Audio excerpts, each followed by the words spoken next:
everybody. I'm Dan Lapel for New Focus Recordings.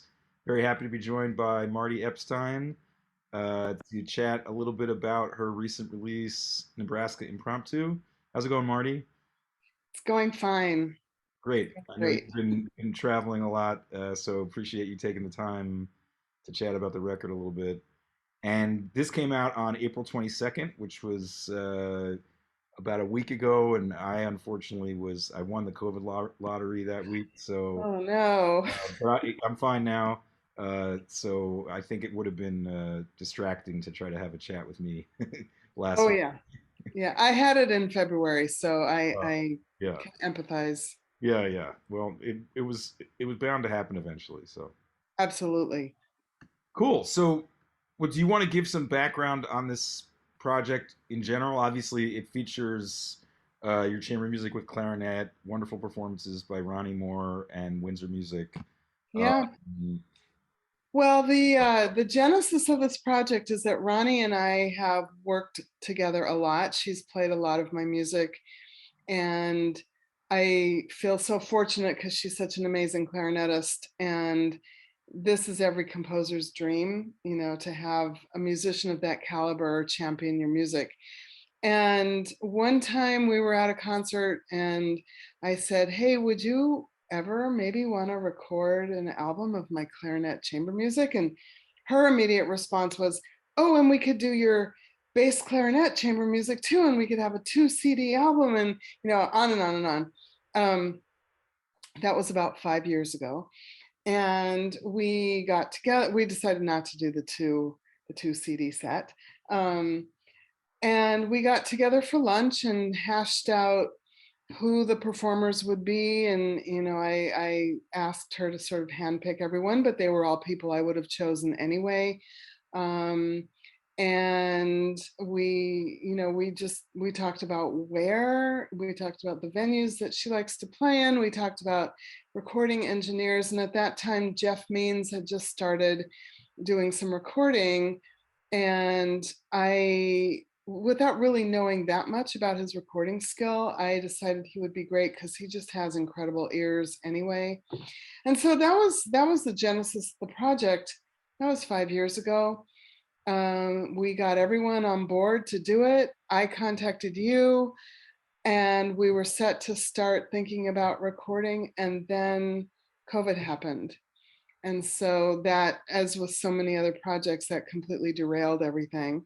And but we were able to get in 3 recording sessions. I feel like we just sort of serendipitously scheduled the recordings for when the cases were down. We recorded in June, and then at the end of August, and then in the middle of September. And so we got really lucky that we were able to do it. oh, that's great. And so the image behind me is the cover for the album, but Yeah. also sort of frames the sort of conceptual context for the album. Yeah. A little bit. Well, so Ronnie premiered a piece that I wrote for clarinet and piano called Nebraska Impromptu. And I'm from Nebraska. And I always say you can take the girl out of Nebraska, but you can't take the Nebraska out of the girl. And what I mean by that is I feel like my music has an expansiveness and a spaciousness that is more an expression of my nostalgia for the wide open spaces of Nebraska, less about my actual lived childhood, but more about how the nostalgia I feel for the place. Uh-huh. And so Ronnie and I talked about that, and together we thought that that might be a good title for the album as well. Yeah. Well, maybe we'll talk about that a little bit more uh, in terms of how it manifests itself in your music. But actually, the first piece on the record and the first excerpt that I thought we would play is the piece "Oil and Sugar," which takes its inspiration from this really fascinating video art piece. But am I pronouncing his name right? Kader Atia. Yeah, Kader Atia.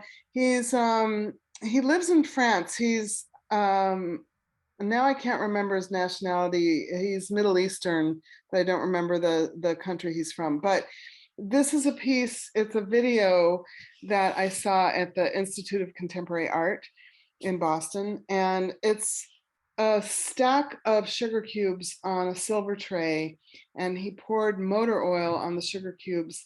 And the video is basically about what happens to the sugar when it interacts with the motor oil. And it's a very beautiful process, and the sugar starts to melt and glint off the light of the camera and reflect off the tray, and it's very beautiful. And when I saw this video, it sort of suggested music to me, and it suggested a lot of details about the piece that I eventually wrote.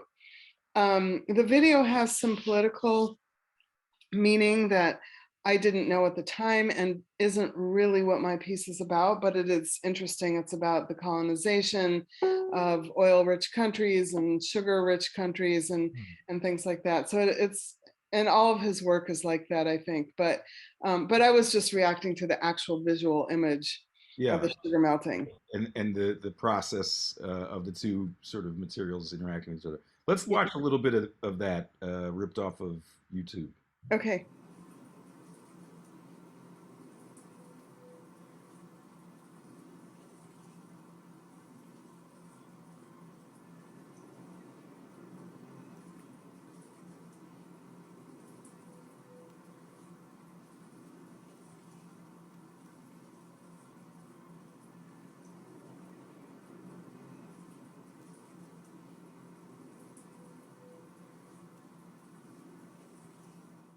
Great. So that, I mean, there's this sort of process component to the way that the video itself unfolds. How do you feel? Do you feel like that sort of shaped the way you thought about developing the piece structurally? Yeah. The piece is sort of all one kind of a texture from start to finish, although the specifics of the harmony change every so often, but the texture is basically the same. The violin, the flute, and the clarinet have these sort of tangled polyrhythm kinds of things going on. And the piano has them too, but the piano is in a different harmonic world than the violin, flute, and clarinet. And so they end up sounding sort of melty and tangled and things like that. So yes, absolutely. I feel like it's reflective of the piece, of the video piece.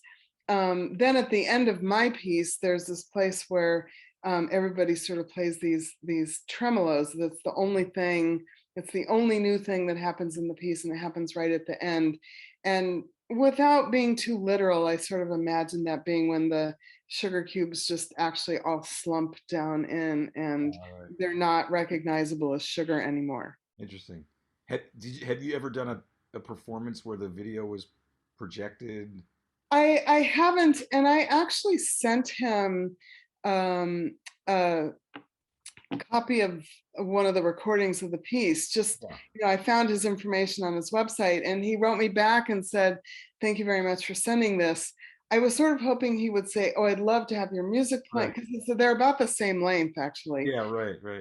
I'd love to have your music playing, but he didn't, and I didn't want to press that. Sure. But Yeah. That makes it sense. could be really cool. It could be Yeah. really Right. amazing. Right. Right. Well, anyway, let's listen to this very sort of beguiling, sensual piece, "Oil and Sugar," and we're hearing Ronnie Moore on clarinet, Sarah Brady on flute, Gabby Diaz on violin, and Donald Berman on piano.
So the second piece on the record is Liquid Fragile, which is clarinet, violin, viola, and cello.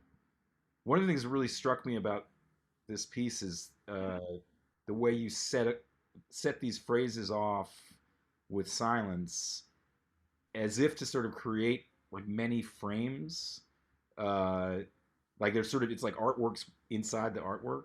Hmm. We're taken out of. I mean, the music itself is very seductive and is sort of just has this like Americana quality, and then all of a sudden it's silent, and we're sort of taken out of it, and you step back for a second, and you're sort of contemplating your relationship, even though you're still inside the piece with this material. It's really, Hmm. really cool.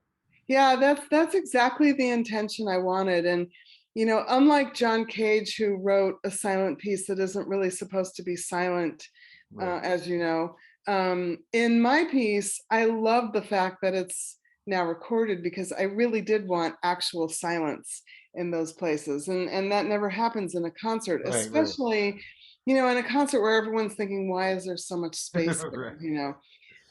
This, you can see on the album information, you can see that the piece is a certain length, so it's not over after 30 seconds.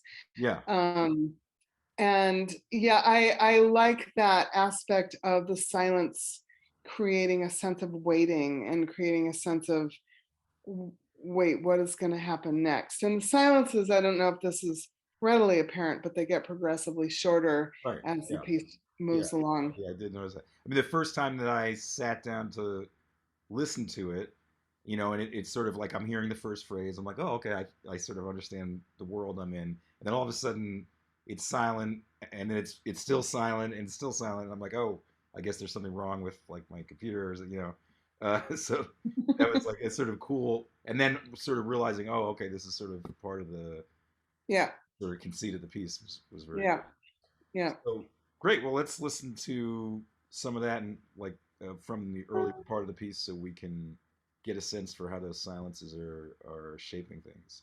And again, it's Ronnie Moore on clarinet, Gabby Diaz on violin, Mark Berger viola, and Rafi Popper Kaiser on cello.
Very cool.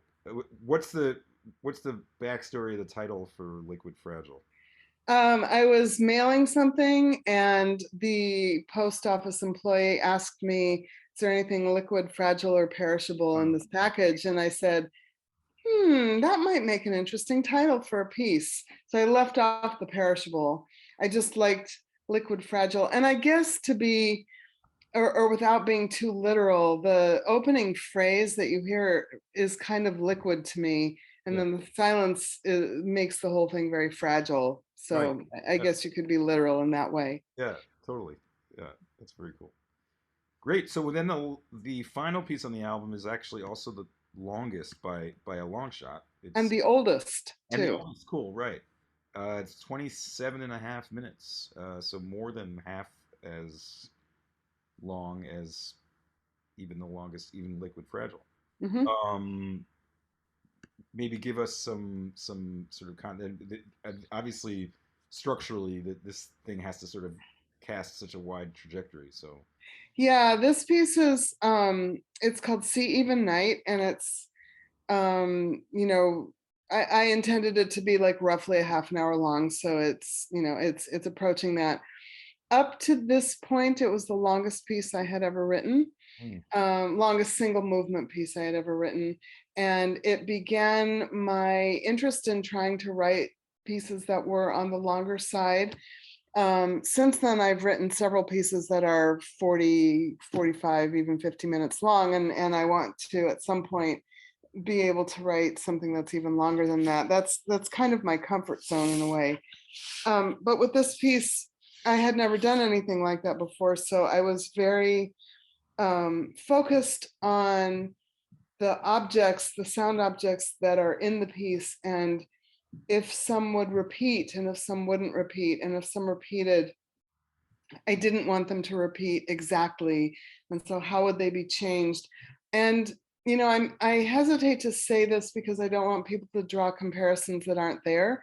But one of my inspirations for this piece was the way Morton Feldman creates his, or created his long pieces, because you know, he as you know, he repeats, or rather reiterates, ideas and changes, you know, even just like one dot next to a note. And I believe we're aware of that on some imperceptible level. And so I was trying to explore that world in this piece, and I was very happy with the results. yeah, Yeah. it's beautiful. Well, before we listen to it, I'm actually maybe you sort of alluded to this before when we were talking about the cover, but the I'm curious. It's like the chicken egg relationship between your affinity for the landscape of the Great Plains and your where you grew up, and this sort of gravitation towards a certain kind of pacing structurally that is, I think, a bit more contemplative and sort of draws us into very subtle. Whether or not it's like a Feldman-esque thing, or what in some of your other pieces it sort of functions a little differently. Uh, Yeah. do you do you always do you associate those things together like in all of your music, or is that sort of something that's particular to this collection? I would say in all of my post college music. Obviously, when I was maybe this isn't obvious, but when I was an undergrad, I was just still really figuring out how to compose, you Right. know, as most people are. But you know, when I went to grad school, I did write a lot of pieces that weren't like that, and I wasn't happy with them. So it took me a little while to find what my voice would be or could be, but since then, I would say since like the mid 80s, most of my music has been like that, or if not all of my music. And you know, you mentioned the chicken and egg Yeah. situation. Yeah. I mean, I definitely think that I have patience for things that are lengthy. Like I love long movies, you know, if they're good, that is. Right. But I'm not at all bothered by a book being long. Moby Dick is my favorite book. Infinite Jest is my second favorite book, and I think it speaks to a certain kind of patience. I don't know if I'm patient in every facet of my life, Yeah. but I feel a certain sense of calm when I get to deeply engage with something that's going to travel over a long period of time, whether it's, you know, music or art or Or film or a book. driving The to driving, Toronto. yeah, I mean, Yeah. when I told people I was driving to Toronto and back in two Yeah. days, you know, most people said, "Oh my God, how can you do that? It's like 8.5, 9 hours." And I thought, you know, I've many times driven across Nebraska Sure. to, you know, I went to college at the University of Colorado, and many times I made that drive and didn't really think much of it. So, That um, always strikes me. And this is sort of a non sequitur, but as a major distinction between people in the Northeast corridor versus people out in the middle of the country. Like it's so much more common to make 5 or 6 hour drives without even Oh thinking yeah, about it. yeah, And I feel like I mean I lived in Ohio for a while. It's not quite Nebraska, but I did really actually love those long drives. yeah. I think for a similar reason, the kinds of one of the things I really like about your music and music like it is that you're immersed enough in it that it's your whole world for that period of time, and you sort of Right. forget about everything else, and you're just sort of drawn into it, and it slows everything. Your sort of way of perceiving time slows, which is That's it exactly. The thing I would say I'm most interested in my music or in my music doing is creating a new or different sense of time passing right. for anyone who would be listening to it. I think music is uniquely equipped to do that because it's an art of time, Yeah, obviously. absolutely. Yeah, yeah, And so it can completely mold and shape how a listener is perceiving the passage of time. yeah. Um, and by the way, I've taken the train from Boston to Omaha many times, Oh, yeah. and Ohio is actually beautiful. Oh, I'm I'm with you. I was not necessarily hating on Ohio, Okay, but good. it's not quite as expansive as like when you get on the other side of the Mississippi River.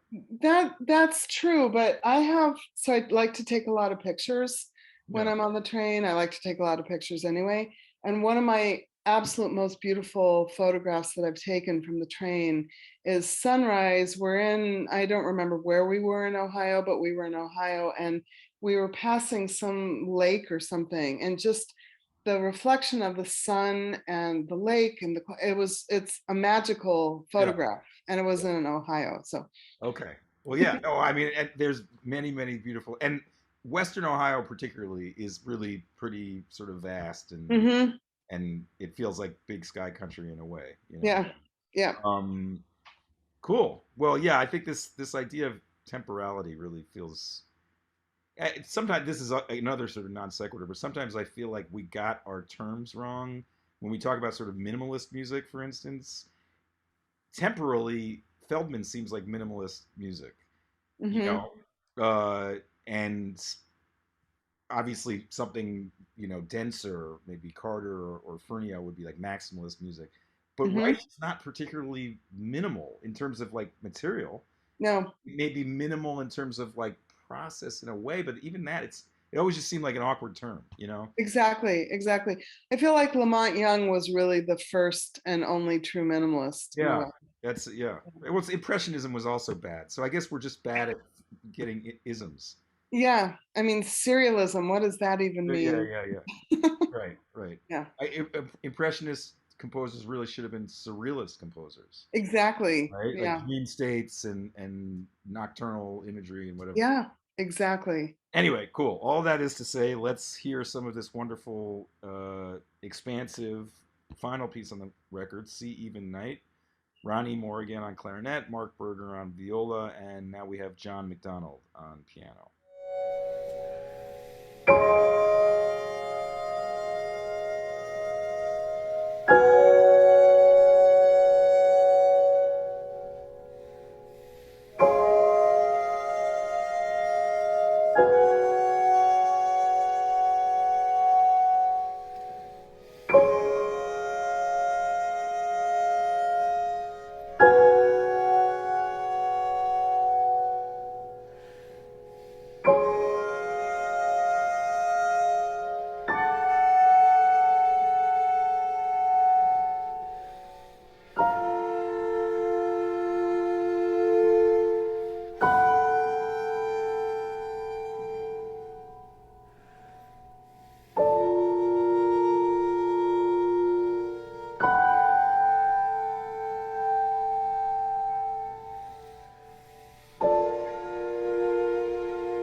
Very beautiful. Well, it's a pleasure to get a chance to chat. It's such a gorgeous album.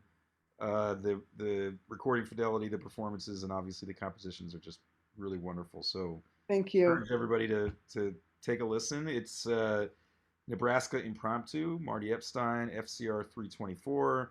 Jeffrey Means and you produced it. Jeffrey Means also engineered it with assistance from Francisco Gonzalez Navarro. Uh, we have some recording credits at Mechanics Hall in Worcester and Pickman at Longy School of Music. Longy. Longy, sorry, at Yeah. Bard College. The cover photo behind me is David Ireland, and Mark Wolf did the design and layout. So cool. Thanks again for chatting. Excellent. And Thank you, Dan. yeah, hope everybody can check out the album. It's all the places you would expect to find it. And take care. See everybody later. Bye.